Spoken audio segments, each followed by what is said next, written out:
الحمد للہ رب العالمین والعاقبۃ للمتقین والصلاة والسلام علی اشرف الانبیاء والمرسلین۔ آج اللہ تعالیٰ کی توفیق کے ساتھ ہم بلوغ المرام کی کتاب الصلاۃ کا آغاز کرنے جا رہے ہیں۔ جب ہم نے کتاب الطہارہ کا آغاز کیا تھا وہاں پر آپ کو لفظ کتاب، لفظ باب اور لفظ فصل، اس میں فرق آپ کے سامنے بیان کیا تھا کہ کتاب کا جو لفظ استعمال ہوتا ہے اس سے مراد ہوتا ہے کہ اس میں کئی قسم کی مسائل موجود ہوں گے۔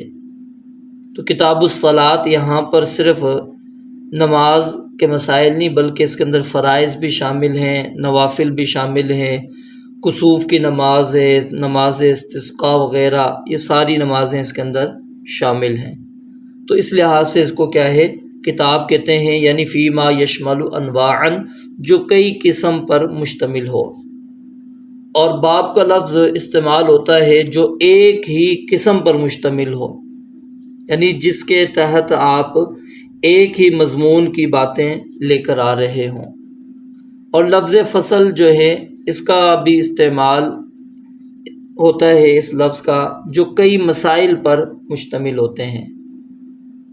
تو یہاں پر کتاب، اس کی وضاحت دوبارہ میں نے آپ کے سامنے کر دی، اور اس کے بعد لفظ الصلاۃ، نماز، یہ اسلام کے ارکان میں سے سب سے افضل ترین رکن ہے، اور یہ کلمہ شہادت کے بعد، یعنی اشہد ان لا الہ الا اللہ کا جب بندہ اقرار کرتا ہے اس کے بعد یہ سب سے افضل اور سب سے تاکیدی رکن ہے۔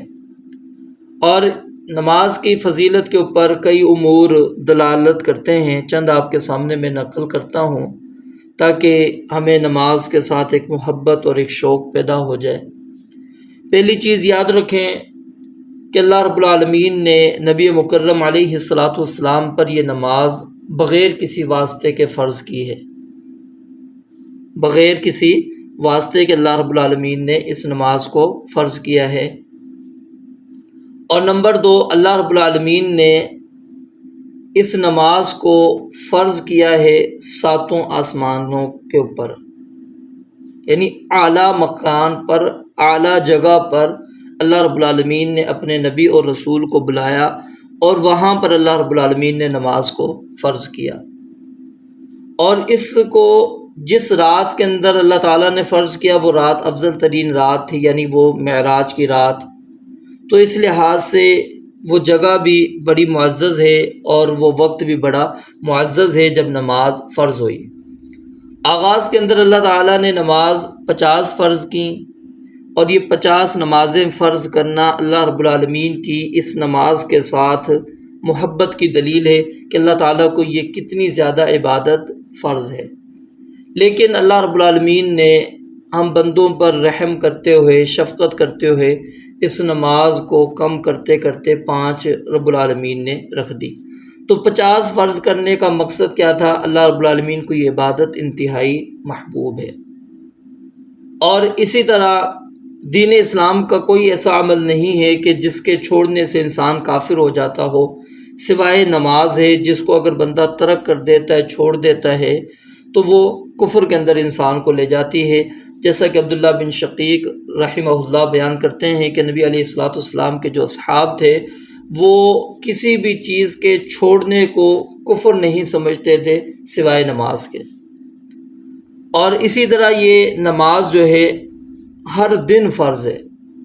باقی اگر ہم دیکھیں عبادات تو مطلب کیا ہے، آپ آغاز کے اندر ہے، اسلام قبول کرتے ہیں، رسالت ہے، پھر اس کے بعد روزہ سال کے بعد آتا ہے، حج جو ہے عمر کے اندر 1 مرتبہ کرنا فرض ہوتا ہے، زکوٰۃ سال کے مطابق ہوتی ہے۔ تو اللہ رب العالمین نے اس نماز کو ہر روز رکھا، اور دن اور رات کے اندر 5 مرتبہ اللہ رب العالمین نے اس عبادت کو رکھ کر اس سے محبت کا اظہار کر دیا۔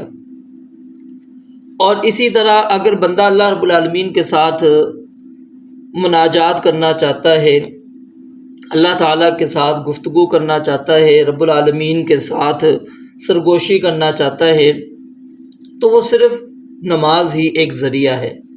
جیسا کہ معروف حدیث بھی ہے، نبی علیہ الصلوۃ والسلام نے فرمایا کہ جب بندہ کہتا ہے الحمدللہ رب العالمین تو اللہ رب العالمین فرماتے ہیں حمیدنی عبدی، میرے بندے نے میری تعریف کی۔ یہ پوری حدیث آپ نے سنی ہوگی۔ تو اب کیا ہے کہ بندہ مناجات کر رہا ہے اللہ رب العالمین سے، اللہ رب العالمین اس سے گفتگو کر رہے ہیں۔ اور اسی طرح یاد رکھیے کہ نماز کسی بھی وقت انسان سے ساقط نہیں ہوتی، نماز ختم نہیں ہوتی، اس نے ہر حال کے اندر نماز فرض پڑھنی ہے، خاص طور پہ مرد نے۔ عورت تو کیونکہ وہ مخصوص ایام کے اندر وہ اس سے مستثنا ہو جاتی ہے، لیکن مرد جو ہے وہ اس سے مستثنا نہیں ہوتا، وہ کسی بھی حالت کے اندر ہو اس کو نماز پڑھنا اس کے اوپر اللہ رب العالمین نے فرض قرار دی ہے، واجب اس کے اوپر رکھی ہے۔ اور اسی طرح یہ نماز مرد کے لیے جماعت کے ساتھ اللہ رب العالمین نے فرض کی ہے، جس طرح حج ایک اجتماعی ہوتا ہے، ٹھیک ہے، اور روزہ بھی اجتماعی ہے، مطلب کہ سب لوگ رکھ رہے ہوتے ہیں، ایک ہی مہینے کے اندر ہے، لیکن زکوٰۃ کا وہ بندے کے وقت کے اعتبار سے ہوتا ہے۔ لیکن نماز جو ہے اس کا ایک وقت ہے اور سب نے اس وقت پر آ کے نماز جماعت کے ساتھ ادا کرنی ہے۔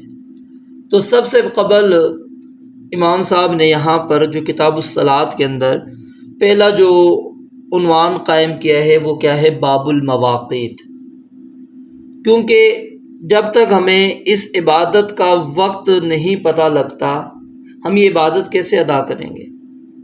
اور اس عنوان کو پہلے لانے کا ایک مقصد یہ بھی ہے کہ یہ اپنی مرضی سے عبادت ادا نہیں کرنی، بلکہ اس عبادت کے ادا کرنے کا وقت اللہ اور اس کے رسول علیہ الصلاۃ والسلام نے مقرر کیا ہے۔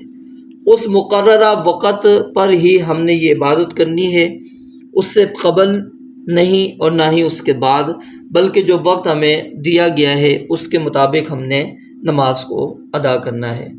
تو باب المواقیت، المواقیت یہ میقات کی جمع ہے، اور اس سے مراد وقت بھی ہو سکتا ہے، زمانہ بھی ہو سکتا ہے، یعنی یہ عنوان ہے ان اوقات کے متعلق جن اوقات کے اندر نماز کو ادا کیا جائے گا۔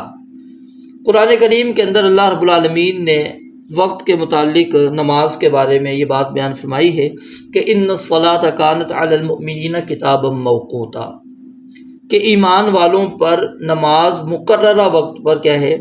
فرض ہے، واجب ہے۔ تو گویا کہ اس کو وقت پر ادا کرنا یہ فرض ہے، اور یہ جو وقت ہے یہ ایک مقرر ہے اور اس کو محدد کر دیا گیا ہے کہ ایک وقت، جب حدیث پڑھیں گے آپ کو سمجھ میں آئے گی کہ کہاں سے کہاں تک وقت ہے۔ تو اگر یہ ایک ہی وقت کے اندر عبادت رکھ دی جاتی، مطلب کہ پانچوں نمازیں آپ نے ایک ہی وقت کے اندر ادا کرنی ہے، تو یہ انسان کے اوپر کیا ہے؟ مشقت اور تکلیف کا باعث بن جاتا کہ وہ ایک ہی وقت کے اندر 17 رکعتیں ادا کرے۔ اور اللہ رب العالمین نے اس کو مختلف اوقات کے اندر رکھا ہے، اس کا مقصد کیا ہے؟ حکمتیں تو بہت ساری ہو سکتی ہیں، سب سے بڑی حکمت یہ ہے کہ بندے کا اللہ رب العالمین کے ساتھ ایک تعلق موجود ہو، وہ رب العالمین کے ساتھ بار بار آ کے مناجات کرے، صبح کی، دوپہر میں آ کے کرے، پھر کچھ وقت کے بعد پھر آ کے کرے، پھر کچھ وقت کے بعد پھر کچھ وقت کے بعد، یعنی اس کا رب کے ساتھ ایک تعلق رہے۔ اور اسی طرح یاد رکھیں کہ اللہ رب العالمین نے جو یہاں پر اوقات کو مقرر کیا ہے، یہ اوقات سورج کے ساتھ ہیں، یعنی سورج کی تبدیلی کے ساتھ مقید ہیں۔ فجر، ظہر، عصر، مغرب، عشاء، یہ سب کے سب کیا ہے؟ افق کے اندر جو تبدیلیاں آتی ہیں سورج کے اعتبار سے، اس اعتبار سے اس نماز کو مقرر، یعنی اس کے اوقات مقرر کیے گئے ہیں۔ تو وقت جو ہے یہ نماز کی شرائط میں سے سب سے تاکیدی شرط ہے۔ اسی لیے علماء کہتے ہیں کہ اگر بعض شرطیں ختم بھی ہو رہی ہوں، مثال کے طور پہ کوئی انسان سورۃ الفاتحہ اس کو نہیں آتی، وہ کھڑے ہونے کی طاقت نہیں رکھتا، تو اب اس شخص کو انتظار کرنے کی ضرورت نہیں ہے کہ میں سورہ فاتحہ پہلے سیکھوں گا پھر میں نماز پڑھوں گا، یا جب تک میں کھڑا نہیں ہو سکتا تو میں نماز نہیں پڑھوں گا، بلکہ جیسے ہی وقت آئے تو وہ بندہ اسی حالت کے اندر نماز پڑھ لے. اس کو سورہ فاتحہ نہیں آتی، اس کا متبادل اللہ رب العالمین نے ہمیں رسول مکرم علیہ الصلاۃ والسلام نے تسبیحات دے دی ہیں. تو بہرحال نماز کا جو وقت ہے یہ نماز کے شرائط میں سے سب سے تاکیدی شرط ہے. تو انسان کو وہ جس حالت میں بھی ہو اس کو فوری طور پہ نماز وقت کے اوپر ہی ادا کرنی چاہیے، اگرچہ کچھ شرائط اس کی ختم بھی ہو رہی ہوں جو نماز کی ہوتی ہیں. آئیے اب ہم حدیث پڑھتے ہیں، پھر اس کا ترجمہ اور ساتھ میں تشریح بھی کرتے ہیں. عن عبداللہ ابن عمرو رضی اللہ تعالی عنہما ان النبی صلی اللہ علیہ وآلہ وسلم قال وقت الظہر اذا زالت الشمس وکان ظل الرجل كطوله ما لم يحضر وقت العصر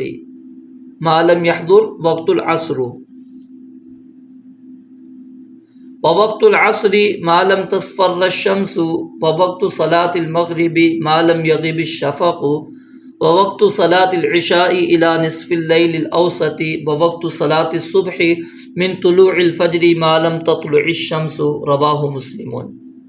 سیدنا عبداللہ بن عمر رضی اللہ تعالی عنہما، ایک عبداللہ بن عمر ہیں جو عمر بن خطاب کے بیٹے ہیں، یہ عبداللہ بن عمر بن عاص ہیں رضی اللہ تعالی عنہ.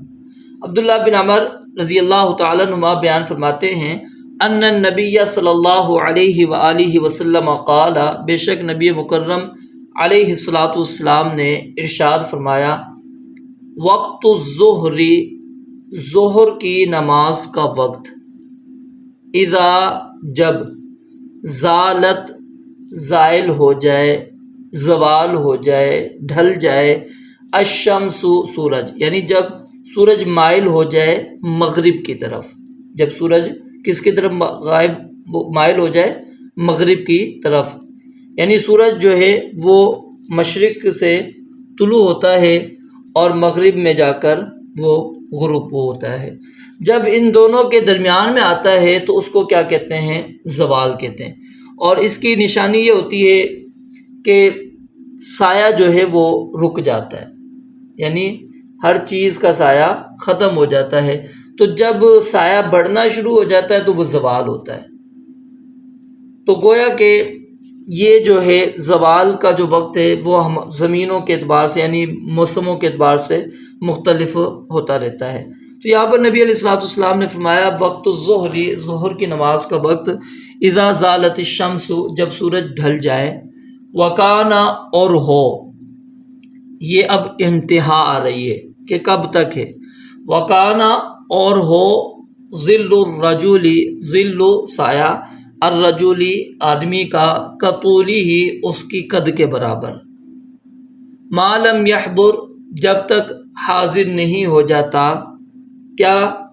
عصر کا وقت، جب تک عصر کا وقت حاضر نہیں ہو جاتا اس وقت تک ظہر کا وقت ہے.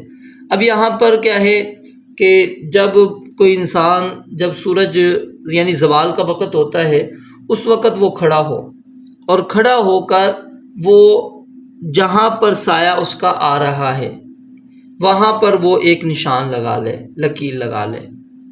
اب اس کے بعد پھر اس کو آپ نے شمار کرنا، یعنی جب ایک چیز مثال ہے آپ کھڑے ہیں، اب اس کا سایہ تھوڑا سا موجود ہوگا، اس کو فی کہتے ہیں، آگے روایت کے اندر آئے گا بھی، اس کو کیا کہتے ہیں؟ فی الزوال. تو اب وہ سایہ جو تھوڑا سا ہوتا ہے اس کو شمار کرنا ہے، ٹھیک ہے. اب اس کو بھی آپ نے شمار کرنا ہے، اور اس کے بعد جب آپ نے عصر کی نماز کا وقت دیکھنا ہے، ایک مثل جس کو کہا جاتا ہے، اس کے اندر آپ نے کیا کرنا ہے کہ اپنے قد کے برابر سائے کو ناپ لینا ہے، اپنے قد کے برابر سائے کو آپ نے ناپ لینا ہے. دوبارہ میں آپ کو سمجھاتا ہوں کہ جب زوال کے وقت بننے والے اپنے سائے کی حد، اس کے اوپر کیا ہے؟ ایک نشان آپ نے لگا دینا ہے. اور جب سورج مغرب کی طرف ڈھلنے لگے تو یہ سایہ کیا ہوتا ہے؟ بڑھنے لگتا ہے. اور جب یہ سایہ مشرق کی جانب بڑھتے بڑھتے آدمی کی قامت کے برابر ہو جائے تو سمجھو کہ اب ظہر کا وقت کیا ہو گیا ہے، ختم۔ تو فقہا کی اصطلاح میں اس کو کیا کہتے ہیں، ایک مثل کا سایہ ہو جانا۔ اور اس مقدار میں جو زوال کے وقت آپ نے سایہ شمار کیا تھا نا، اس کو آپ نے شمار نہیں کرنا۔ اس کو فقہا کی اصطلاح میں کیا کہتے ہیں، فیء زوال۔ تو یعنی یہ ایک مثل سایہ جو ہوگا یہ فیء زوال کے علاوہ ہوگا۔ اور یہ کب تک ظہر کی نماز کا وقت رہتا ہے، ما لم یحضر وقت العصری یا وقت العصر، دونوں اعراب ادھر موجود ہے، کہ جب تک کہ عصر کی نماز کا وقت حاضر نہیں ہو جاتا، نہیں آتا۔ یعنی ظہر کا وقت جیسے ہی ختم ہوگا، عصر کا وقت کیا ہو جائے گا، داخل ہو جائے گا۔ اور ظہر کا وقت کب ختم ہوتا ہے، جب سایہ ہر چیز کا ایک مثل کے برابر ہو جائے گا، ایک مثل ہو جائے گا تو ظہر کا وقت ختم ہو جائے گا، اور ظہر کا وقت ختم ہوتے ہی عصر کا وقت شروع ہو جائے گا۔ اب یہاں پر درمیان میں نبی علیہ الصلوۃ والسلام نے یہ چیز نہیں بیان کی کہ ان دونوں کے درمیان میں کوئی وقت ہے یا نہیں ہے۔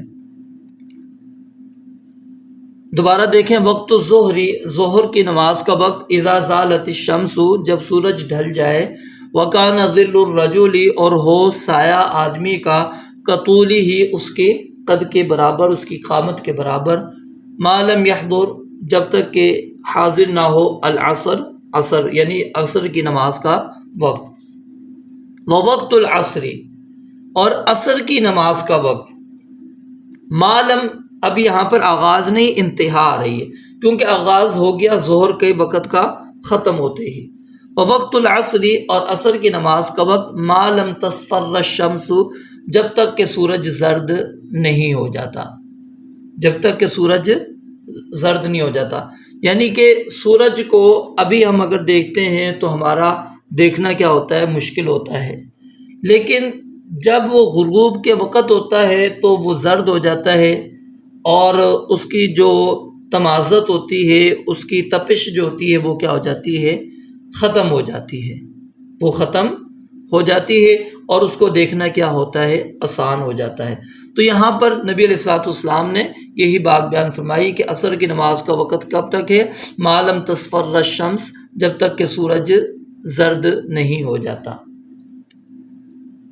آگے مزید اس مسئلے کی میں وضاحت کروں گا۔ ووقت صلاۃ المغربی، اور مغرب کی نماز کا وقت اب کب سے ہے، سورج کے غروب آفتاب سے، کب تک، ما لم یغب الشفق، جب تک کہ شفق، سرخی غائب نہیں ہو جاتی۔ اب یہاں پر شفق سے مراد سرخی ہی ہے، یہاں سے شفق سے مراد کیا ہے، سرخی ہے، یہاں پر سفیدی مراد نہیں ہے، یہاں پر سفیدی مراد نہیں ہے۔ جب سورج غروب ہوتا ہے تو سورج کے غروب ہونے کے بعد، سورج کے غروب ہونے کے بعد جو ہے آسمان کے مغرب کے افق پر ایک سرخی خط آ جاتا ہے، ایک سرخی سا خط آ جاتا ہے، تو اس سرخی کو کیا کہتے ہیں، شفق کہتے ہیں۔ اور جب یہ سرخی ختم ہو جاتی ہے، چاہے اس کے بعد سفیدی سی باقی رہے، تو نماز مغرب کا وقت ختم ہو جاتا ہے، اور وہیں سے نماز عشاء کا وقت شروع ہو جاتا ہے۔ تو کچھ اس سے سفیدی مراد لیتے ہیں، سفیدی مراد نہیں، یہاں پر سرخی ہی مراد ہے۔ اور آگے پھر نبی علیہ الصلوۃ والسلام نے فرمایا، ووقت صلاۃ العشاء، اور عشاء کی نماز کا وقت، الی نصف اللیل الاوسط، اب کیونکہ جہاں پر مغرب کا وقت ختم ہوا تو ساتھ میں کیا ہے، عشاء کا وقت شروع ہو گیا، اس لیے آغاز کو بیان نہیں کیا۔ فرمایا ووقت صلاۃ العشاء، اور عشاء کی نماز کا وقت، الی نصف اللیل الاوسط، آدھی رات کے درمیان تک ہے، آدھی رات کے درمیان تک ہے۔ تو رات کا جو عشاء کی نماز کا وقت ہے وہ کب تک ہے، رات، آدھی رات تک۔ اور جو الاوسط یہاں پر آیا ہے یہ مقید شرط نہیں ہے، بلکہ یہ اس کو واضح کرنے کے لیے آئی ہے کہ نصف اللیل سے مراد درمیانی رات ہی ہے، درمیانی رات ہی ہے۔ اور آگے پھر اس کے بعد نبی علیہ الصلوۃ والسلام نے فجر کی نماز کا جو آغاز اور انتہا اس کو بیان کیا۔ ووقت صلاۃ الصبح، اور صبح کی نماز کا وقت، من طلوع الفجر، فجر کے طلوع ہونے سے، فجر کے طلوع ہونے سے کب تک ہے؟ ما لم تطلع الشمس، جب تک کہ سورج طلوع نہیں ہو جاتا، جب تک کہ سورج طلوع نہیں ہو جاتا، یعنی سورج نماز فجر کا جو ابتدا ہے وہ کس کے ساتھ ہے؟ طلوع فجر کے ساتھ، طلوع فجر کے ساتھ، اور انتہا کب ہے؟ جب سورج طلوع ہو جاتا ہے اس وقت۔ اب اگر ہم قرآن کریم کا مطالعہ کر رہے ہیں تو قرآن کریم کے مطالعے کے اندر ہمیں یہ بات ملتی ہے کہ اللہ رب العالمین نے نماز کے اوقات بیان کیے ہیں، اور وہ 5 ہیں۔ وہ کتنے ہیں؟ 5، یعنی حدیث کے اندر بھی آپ نے پڑھا اور قرآن کریم کے اندر بھی موجود ہے۔ قرآن کی تفسیر جو ہے وہ کون کرتی ہے؟ حدیث کرتی ہے۔ اس لیے قرآن کریم کو صرف بندہ کہے کہ مجھے قرآن کریم ہی کافی ہے، یہ بات درست نہیں ہے۔ قرآن کریم کو سمجھنے کے لیے حدیث رسول صلی اللہ علیہ وسلم انتہائی اہم اور ضروری ہے۔ تو اللہ رب العالمین نے جن آیات کے اندر 5 اوقات کو جمع کیا ہے اس میں سے ایک آیت ہے اقیم الصلاۃ لدلوک الشمس الی غسق اللیل وقرآن الفجر۔ تو اللہ رب العالمین نے یہ دلوک الشمس سے مراد کیا ہے؟ زوال، زوال سے لے کر غسق اللیل، رات کے اندھیرے تک لے کر چلے گئے، ٹھیک ہے۔ اور رات کا جو اندھیرا ہے وہ آدھی رات کو کیا ہوتا ہے؟ ختم ہوتا ہے۔ تو اس سے مراد ظہر، عصر، مغرب، عشاء آ گئی، وقرآن الفجر، اور یہاں پر کیا ہے؟ فجر کی نماز آ گئی۔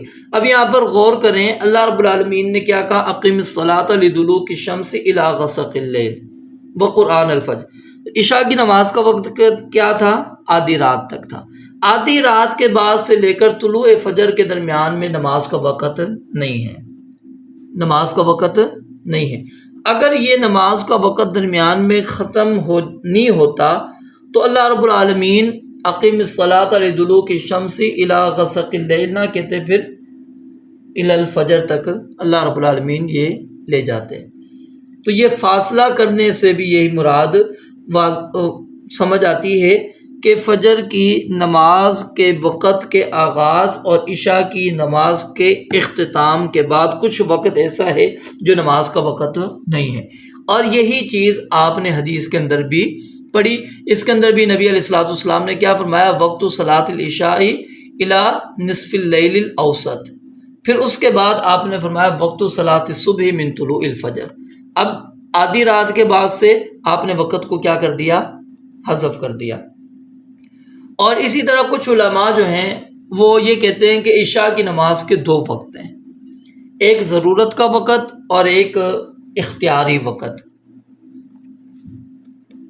اختیاری وقت جو ہے وہ کب تک ہے؟ آدھی رات تک، یعنی جو شریعت نے ہمیں بیان کر دیا ہے کہ عشاء کی نماز کا وقت آدھی رات تک ہے۔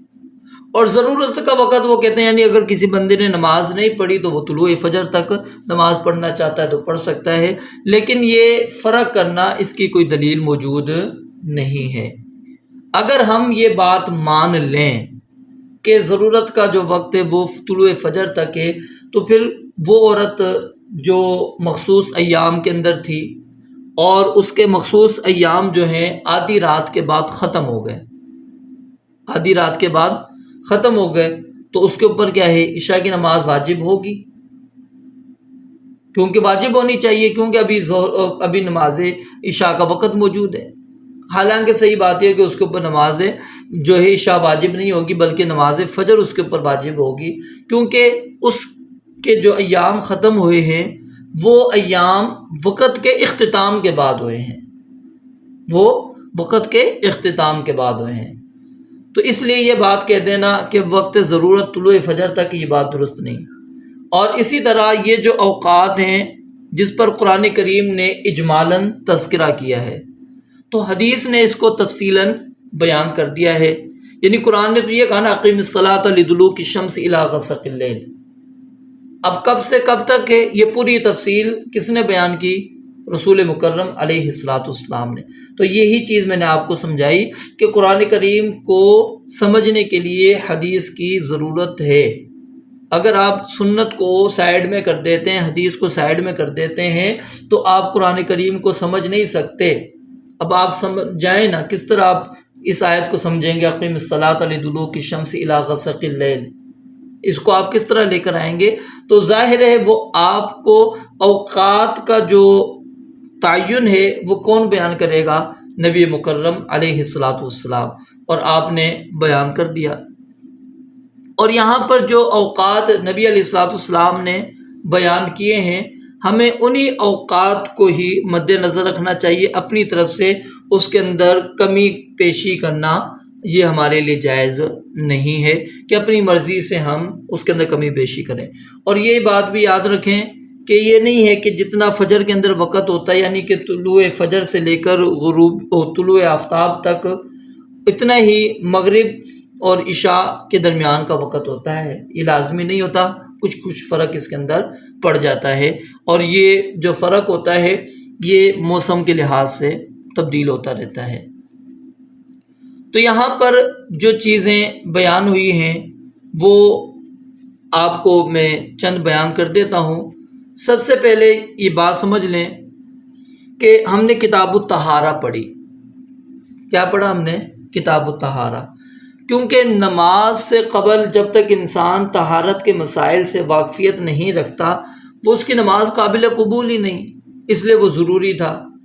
پھر یہاں پر سب سے قبل مواقیت کا ذکر کیا ہے، وقتوں کا۔ وہ وقت کا ذکر کیوں کیا گیا ہے؟ نماز کا ڈائریکٹ کیوں نہیں ذکر کیا گیا؟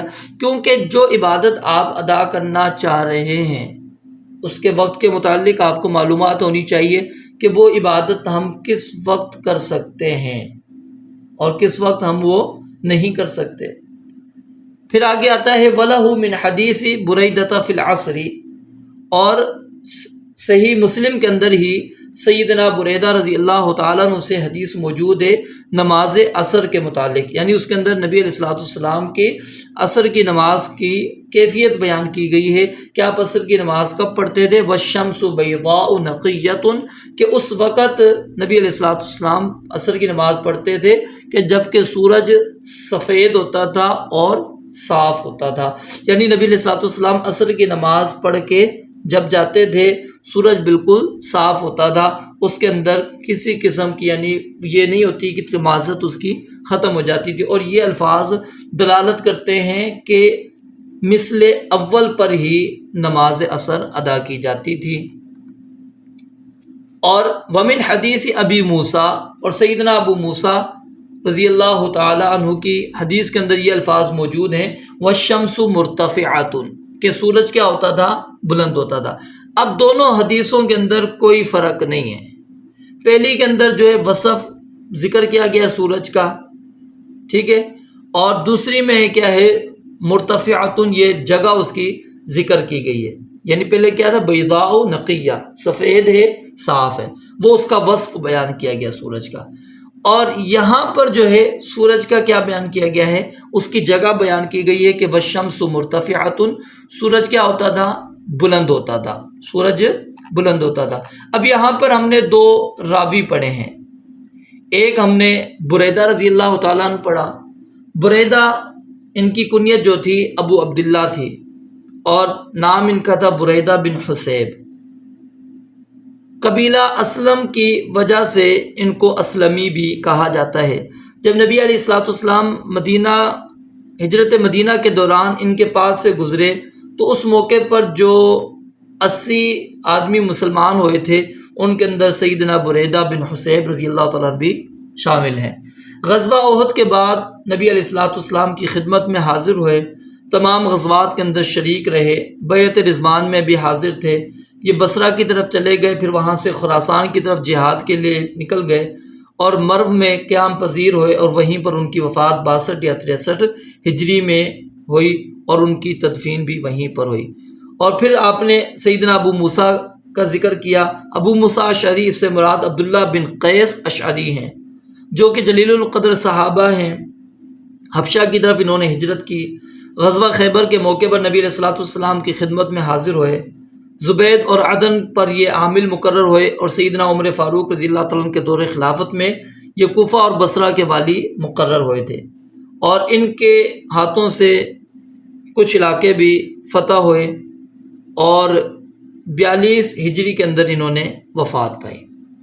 اب اس حدیث کے اندر آپ نے جو مسائل پڑھے ہیں وہ نماز کے اوقات پڑھے ہیں، اوقات خمسہ آپ نے یہاں پر پڑھا ہے، اور یہاں پر جو ظہر کی نماز کا وقت وہ کیا ہے، زوال سے شروع ہوتا ہے اور کب تک ہوتا ہے، جب انسان کا سایہ اس کے برابر ہو جائے گا، اور عصر کی نماز کا وقت شروع ہوتا ہے جب انسان کا سایہ اس کے برابر ہو، اور یہ کب تک رہتا ہے، جب تک سورج زرد نہیں ہو جاتا۔ اور ایک روایت کے اندر آیا ہے، اور آگے بھی وہ روایت آئے گی، ایک روایت کے اندر یہ آیا ہے کہ جس بندے نے عصر کی نماز کی 1 رکعت پا لی، سورج کے غروب ہونے سے پہلے 1 رکعت پا لی، اس نے گویا کہ عصر کی نماز کو پا لیا۔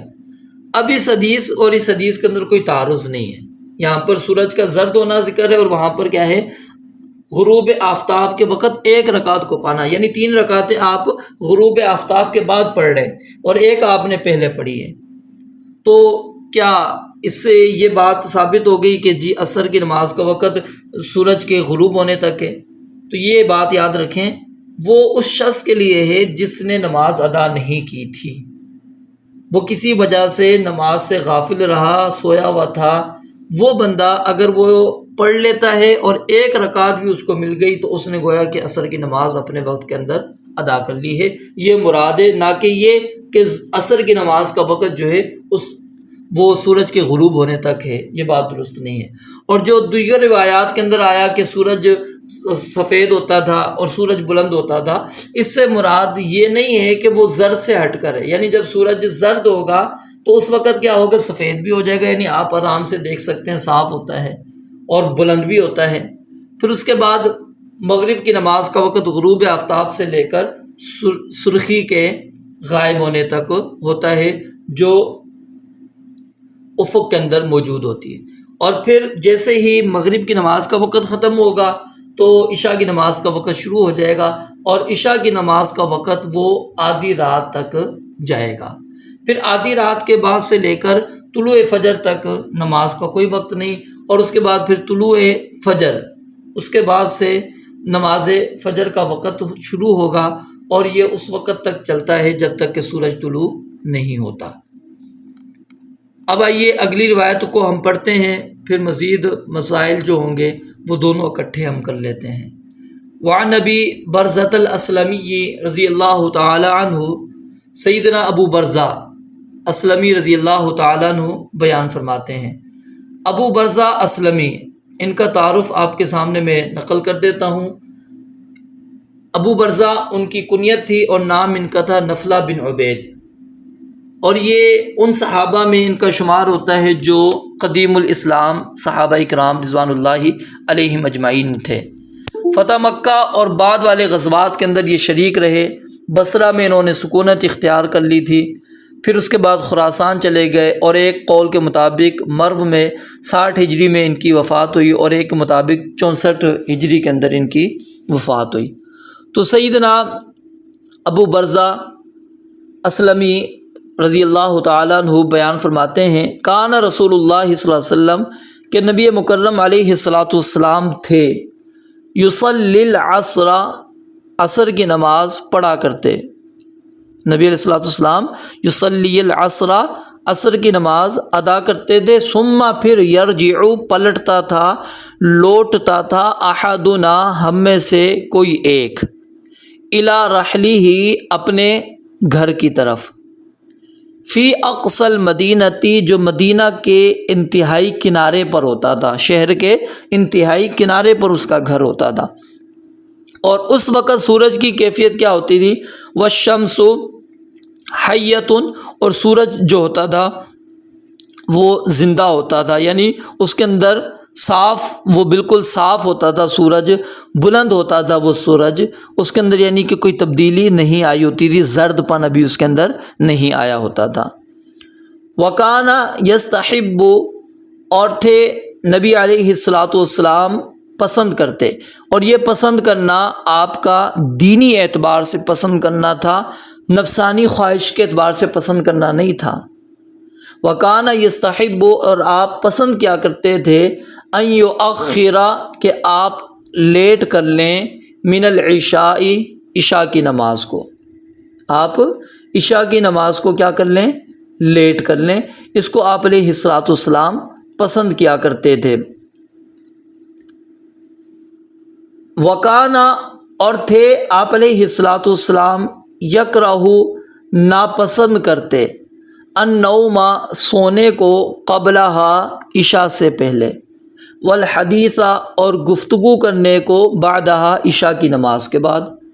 وکانا اور آپ علیہ الصلوۃ والسلام تھے ینفتل من صلاۃ الغداۃ صبح کی نماز سے فارغ ہوتے، ینفتل فارغ ہوتے، من صلاۃ الغداۃ صبح کی نماز سے، حین جب یعرف الرجل پہچانتا تھا آدمی جلیسہ اپنے ساتھ بیٹھنے والے کو۔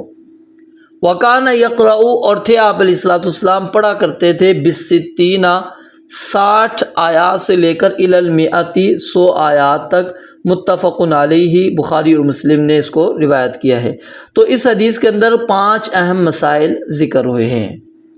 پہلا مسئلہ کیا بیان ہوا کہ نبی علیہ الصلوۃ والسلام عصر کی نماز پڑھتے تھے، اور ہم میں سے کوئی آدمی مدینہ کے بالکل آخری سرے پر اپنے گھر واپس جاتا جب کہ ابھی تک سورج جو ہے زندہ ہوتا تھا، یعنی اس کے اندر روشنی اور حرارت ابھی باقی ہوتی تھی، وہ زرد اور ٹھنڈا نہیں پڑتا تھا۔ اور پھر دوسری چیز کہ نبی علیہ الصلوۃ والسلام کو عشاء کی نماز لیٹ پڑھنا پسند تھی۔ باقی نمازیں آپ اول وقت کے اندر پڑھنا پسند کرتے تھے، اور عشاء کی نماز کو آپ علیہ الصلوۃ والسلام جو ہے وہ لیٹ کرنا پسند کیا کرتے تھے، اور عشاء سے پہلے سونے کو آپ ناپسند کرتے تھے۔ کیوں؟ اس کے اندر کراہت، اس کو علماء 2 اعتبار سے لے کر جاتے ہیں کہ یہ کراہت شرعی ہے یا نہیں۔ اگر شرعی ہے تو اس سے مراد یہ کہ آپ سو نہیں سکتے۔ تو ایک سونا وہ ہوتا ہے کہ جس سے آپ کو عبادت کے اندر تقویت ملے گی، یعنی پورا دن کے آپ تھکے ہوئے ہیں، اب آپ سو گئے، تھوڑی دیر سونے کے بعد آپ کو نشاطت ملے گی، چستی ملے گی، اور آپ عبادت کے لیے تیار ہو جائیں گے، تو پھر وہ سونا کہتے ہیں علماء بہتر ہے، وہ سو سکتا ہے، جائز ہے۔ لیکن اگر اس سونے کے بعد آپ کو سستی آتی ہے اور نماز عشاء کی ادائیگی میں آپ کو تاخیر ہو جاتی ہے، یا آپ اٹھ کے پڑھتے ہیں تو اونگوں کے اندر پڑھتے ہیں یا اس طرح سستی کے ساتھ پڑھتے ہیں، تو پھر وہ سونا درست نہیں۔ اور اسی طرح عشاء کے بعد گفتگو کرنا جو ہے یہ پسند نہیں کیا گیا، یعنی ضرورت کے تحت تو بات کر سکتے ہیں، یعنی شوہر اپنی بیوی سے، بیوی اپنے شوہر سے گفتگو کر سکتی ہے، یا پھر کوئی علمی مجلس ہو وہ قائم کیا جا سکتی ہے۔ ضرورت کی کوئی مجالس ہوں تو وہ ہے جو حرام کام کے اوپر، جیسا کہ ڈراموں کے اندر، فلموں کے اندر بندہ عشاء کے بعد بس اب وہ کہے کہ میں فارغ ہو گیا ہوں، اب پوری رات میرے پاس موجود ہے، میں ڈرامے فلمیں دیکھتا رہوں، تو یہ درست نہیں ہے۔ حرام کام کے لیے جاگنا یہ تو ویسے ہی کیا ہے، حرام ہے۔ اور پھر وکان ینفتل من صلاۃ الغداء، اب یہاں پر صبح کی نماز کے متعلق نبی علیہ الصلوۃ والسلام کے متعلق کیا آتا ہے کہ آپ انتہائی اندھیرے کے اندر پڑھتے تھے، اور جب نماز آپ کی ختم ہوتی تھی تو اس وقت ساتھ والا اپنے آپ بیٹھنے والے کو پہچان پاتا تھا، اس سے پہلے نہیں پہچان پاتا تھا، یعنی انتہائی جلدی آپ علیہ الصلوۃ والسلام وہ نماز پڑھا کرتے تھے۔ اور اسی طرح فجر کی نماز کے اندر آپ کی جو قرات ہوتی تھی وہ قرات کس پر مبنی ہوتی تھی؟ 60 سے 100 آیات کے اوپر۔ اب یہ 60 یا 100 آیات اس کے اندر درمیانے بندے کی اعتبار کیا جائے گا اور درمیانی آیات کا اعتبار کیا جائے گا، یعنی کچھ لوگ انتہائی جلدی پڑھتے ہیں، کچھ انتہائی آہستہ پڑھتے ہیں ترتیل کے ساتھ، ٹھیک ہے۔ کوئی بندہ 10 منٹ کے اندر سپارہ پڑھ لیتا ہے، کوئی 20 منٹ میں سپارہ پڑھتا ہے، تو درمیانے حساب ہم لگائیں گے۔ اسی طرح کچھ آیات چھوٹی ہیں اور کچھ آیات بڑی ہیں، یعنی 10 آیات ایک آیت کے برابر ہو جاتی ہے، تو اس کے اندر درمیانی آیات کو مراد لیا جائے گا۔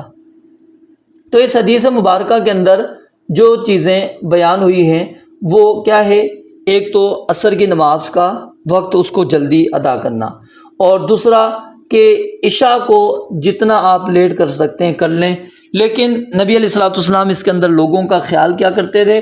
جب دیکھتے تھے کہ اجتماعو کہ لوگ جمع ہو گئے تو عجلہ جلدی کر لیا کرتے تھے، جب دیکھتے تھے کہ لوگ نہیں آئے تو وہ لیٹ بھی کر لیا کرتے تھے۔ تو اس کے اندر کیا ہے کہ امام کو چاہیے کہ مقتدیوں کا خیال رکھے، مقتدیوں کا خیال رکھے، اور خاص طور پر ایسے مقتدی جو آپ کے پکے نمازی ہیں، جو آپ کے پکے نمازی ہیں، اگر وہ کسی وجہ سے وہ نماز کے اندر نہیں آئے، تاخیر ہو رہی ہے، تو آپ ان کا لحاظ رکھتے ہوئے آپ نماز کو چند منٹ تک لے جا سکتے ہیں۔ ہمارے ہاں تو ماحول ہی دوسرا بن گیا ہے، وہ گھڑی پہ ابھی منٹ سیکنڈ ہی پورے نہیں ہوتے تو ہم پہلے ہی کھڑے ہو جاتے ہیں، اور امام صاحب کو بھی وہ پریشان کر رہے ہوتے ہیں۔ امام صاحب اگر چند سیکنڈ لیٹ ہو جائے، چند منٹ لیٹ ہو جائے تو ہم اس کا جینا حرام کر دیتے ہیں، تو یہ بات درست نہیں ہے۔ امام کو اختیار ہے، اس کے اندر مقتدیوں کو اختیار نہیں ہے۔ ہمیں امام کے مطابق چلنا چاہیے، امام کو اپنے مطابق نہیں چلانا چاہیے۔ نبی علیہ الصلوۃ والسلام مقتدیوں کا خیال رکھ کے چلا کرتے تھے، تو ہمیں اسی چیز کو اپنے لیے اسوہ بنانا چاہیے۔ ہم ہر جگہ پہ دیکھیں نبی علیہ الصلوۃ والسلام کی ذات کو اسوہ بناتے ہیں، یہاں پر آ کر ہم آپ کو اسوہ چھوڑ دیتے ہیں۔ حالانکہ مقتدی کا اختیار نہیں ہے، یہ امام کا اختیار ہے۔ جب آپ نے ایک بندے کو مصلی امامت دے دیا ہے، اب اس بندے کا اختیار ہے کہ وہ 1-2 منٹ پہلے نماز کھڑی کر دے، چاہے 1-2 منٹ بعد نماز کو کھڑی کرے۔ تو اس چیز کا ہمیں تھوڑا سا اہتمام کرنا چاہیے، خیال رکھنا چاہیے۔ اور نبی علیہ الصلوۃ والسلام اسی چیز کو دیکھتے تھے، جب صحابہ جمع ہو گئے تو جلدی کر لیتے تھے، جب دیکھا کہ وہ لیٹ ہو گئے تو آپ نماز کو تھوڑا لیٹ بھی کر لیا کرتے تھے۔ عشاء کی نماز سے پہلے سونا، یہ اس کے متعلق میں نے آپ کو بتا دیا ہے۔ اور عشاء کے بعد گفتگو کرنا کیوں منع کیا گیا ہے؟ کیونکہ جب عشاء کے بعد آپ جلدی نہیں سوئیں گے، عشاء کے بعد آپ جلدی نہیں سوئیں گے تو فجر کی نماز بھی آپ کی ساقط ہو سکتی ہے، اسی طرح آپ تہجد کی نماز سے بھی محروم ہو سکتے ہیں۔ اور اسی طرح اطباء یہ بات کہتے ہیں کہ رات کا آغاز کے اندر سونا یہ انسانی جسمانی صحت کے لحاظ سے انسان کے لیے بہتر ہے، اور اگر بندہ آغاز میں نہیں سوتا تو وہ انسان بیمار رہتا ہے۔ تو اس لیے کیا ہے، ایک تو جلدی سونے سے انسان تہجد کے لیے اٹھ سکتا ہے، اور نمبر 2 وہ انسان فجر کی نماز کو وقت کے اوپر ادا بھی کر سکتا ہے۔ اور میں نے آپ کو بتایا کہ گفتگو وہ ضرورت کے تحت انسان کر سکتا ہے، اس کے علاوہ نہیں۔ اور نبی علیہ الصلوۃ والسلام 60 سے 100 آیات پڑھا کرتے تھے، اس کے اندر جو ہے اعتبار کس کا ہوگا؟ جو درمیانی والی۔ اب پچھلی حدیث کو ملاتے ہیں اور ساتھ میں اس حدیث کو بھی ملا لیتے ہیں، اور ساتھ میں 1 منٹ پہلے اگلی حدیث اگلی ٹکڑا بھی ہم پڑھ لیتے ہیں، پھر آپ کو مزید سمجھا دیتا ہوں۔ وَعِندَهُمَا مِنْ حدیث جابر، اور امام بخاری اور امام مسلم رحمۃ اللہ علیہ کی حدیث موجود ہے ان کی کتاب کے اندر، سیدنا جابر رضی اللہ تعالیٰ عنہ کی، اس کے اندر الفاظ کیا ہیں؟ وَالْعِشَاءُ أَحْيَانًا يُقَدِّمُهَا، کہ عشاء کی نماز کو نبی علیہ الصلوۃ والسلام کبھی کبھی مقدم کرتے تھے، وَأَحْيَانًا يُؤَخِّرُهَا، اور کبھی کبھی آپ اس کو لیٹ بھی کر لیا کرتے تھے۔ اذا رآہم، جب دیکھتے تھے ان کو، اجتمعوا، کہ وہ جمع ہو گئے، تو عجلا، جلدی کرتے، وَإِذَا رآہم، اور جب دیکھتے کہ صحابہ اکرام کو ابطأوا، کہ انہوں نے تاخیر کی ہے، لیٹ ہو گئے ہیں، اخرا، تو آپ نماز کو لیٹ کرتے تھے۔ والصبح کان النبی صلی اللہ علیہ وسلم یصلیھا بغلس، اور صبح کی نماز نبی علیہ الصلوۃ والسلام جو ہے اندھیرے کے اندر پڑھا کرتے تھے۔ غلس یہ رات کے آخری تاریکی، رات کے آخری تاریکی کے صبح کے نور کے ساتھ مل جانے کو کہتے ہیں، یعنی ایک دوسرے کے اوپر غالب نہ ہو۔ جب غالب آ جائے گا، تاریکی غالب ہوگی تو وہ اندھیرا کھلائے گا، جب نور غالب ہوگا تو اس کو اسفار کہیں گے، یعنی یہ مخلوط ہوتی ہے، یہ مخلوط ہوتی ہے۔ تو اس کے اندر کیا ہے؟ نماز فجر جلدی ادا کرنے کی تاکید کی گئی ہے، اور نبی علیہ الصلوۃ والسلام نماز فجر جلدی کیا کرتے تھے۔ تو اب ان تینوں روایات کو جب ہم ملاتے ہیں تو ہمیں یہ بات سمجھ میں آتی ہے کہ عشاء کی نماز اس کو تاخیر سے پڑھنا یہ افضل ہے، اور اس کے اندر لوگوں کا لحاظ رکھتے ہوئے ہم تاخیر کریں گے۔ اور فجر کی نماز کو انتہائی جلدی پڑھنا، یعنی طلوع فجر کے بعد آپ نے نماز فجر ادا کرنی ہے۔ اب اس کے متعلق جو مختلف روایات ہمیں ملتی ہیں، اس کے اندر اگر ہم دیکھیں تو ایک تو روایت ملتی ہے جس کے اندر ہے کہ آپ کے اختتام سحری اور نماز فجر کے درمیان کا جو آغاز کا وقت ہوتا تھا، اس میں اتنا وقفہ ہوتا تھا جس میں 50 سے 60 آیات تلاوت کر دی جاتی تھی۔ اور جو صحابہ واقعات بیان کرتے ہیں، جن میں سیدنا عمر کی شہادت کا واقعہ لے لیجئے، وہ نماز کس میں پڑھی تھی؟ انہوں نے اندھیروں کے اندر پڑھی تھی۔ اسی طرح صحابیات بیان کرتی ہیں کہ ہم فجر کی نماز میں شریک ہوتی تھیں، اور جب ہم فجر کی نماز پڑھ کے گھروں کی طرف واپس جاری ہوتی تو ہم پہچانی نہیں جاتی تھیں۔ تو اس سے مراد کیا ہو رہا ہے؟ یہی ہے کہ نماز فجر آپ اول وقت کے اندر ہی ادا کرتے تھے۔ ایک روایت آتی ہے جس کے اندر آیا ہے کہ آپ علیہ الصلوۃ والسلام نے فرمایا کہ اسفروا بالفجر، فجر کی نماز کو جو ہے آپ اسفار کر کے، یعنی خوب روشن کر کے پڑھو۔ اس میں اور اس روایت میں کوئی تعارض آپس میں نہیں ہے۔ کیوں نہیں ہے؟ مقصود یہ ہے کہ جب آپ نے نماز کا آغاز کرنا ہے اندھیرے میں ہو، جب آپ کی نماز ختم ہو تو روشنی تھوڑی بہت ہو جائے۔ ایک تو اس کا مفہوم یہ ہے، اور دوسرا اس کا مفہوم یہ ہے کہ جب آپ نے نماز فجر کا آغاز کیا، نماز فجر آپ نے شروع کی ہے، اس وقت جب آپ نے نماز فجر شروع کی ہے تو اس وقت یہ یقین ہونا چاہیے کہ طلوع فجر ہو چکی ہے۔ اسفروا بالفجر سے مراد کیا ہوگا؟ کہ طلوع فجر کا ہونا، اس میں کوئی شک باقی نہ رہے۔